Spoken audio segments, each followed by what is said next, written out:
Մեծ պահքի առաջիկա կիրակին արտաքսման կիրակին է։ Օրվա խորհրդի եւ անվան մասին Աստվածաշունչ Մատյանի ծննդոց գրքում գրված է.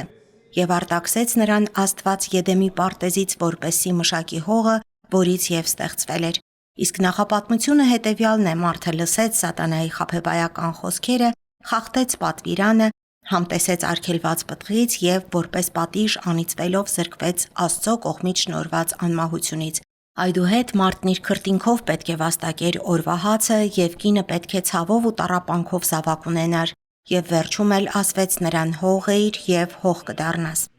Եկեղեցական հայրերն իմաստուն կերպով 40-րդած պահքի շրջանի կիրակիներին տվել են այնպիսի անվանումներ եւ խորհուրդներ, որոնցով ի հայտ է գալիս մարդկության կյանքի ուղին՝ ծնունդ, մեղսագործություն, զղջում, ապաշխարանք։ Արտաքսման կիրակին քրիստոնյային հուշում է Աստծո սերն ու քաղցրությունը, վկայում, որ սխալվելու դեպքում Աստված տալիս է զղջալու եւ ապաշխարելու հնարավորություն եւ հոգում է, որպեսզի յուրաքանչյուրիս համար դարձ եւ վերադարձ լինի այնտեղ, որտեղից որ արտաքսվել ենք։ Արտաքսման կիրակի փոխանցած պատգամներին հաղորդակից դառնալու համար փետրվարի 22-ին Սուրբ եւ անմահ պատարագ կմատուցվի Հայաստանի ծառաքելական բոլոր եկեղեցիներում։ Մարդիկ հնարավորություն կունենան խորհրդածելու եւ ինքնաքննությամբ, ապաշխարությամբ, ողորմած գործերով ու աղոթքներով քայլելու դեպի հրաշափառ հարություն։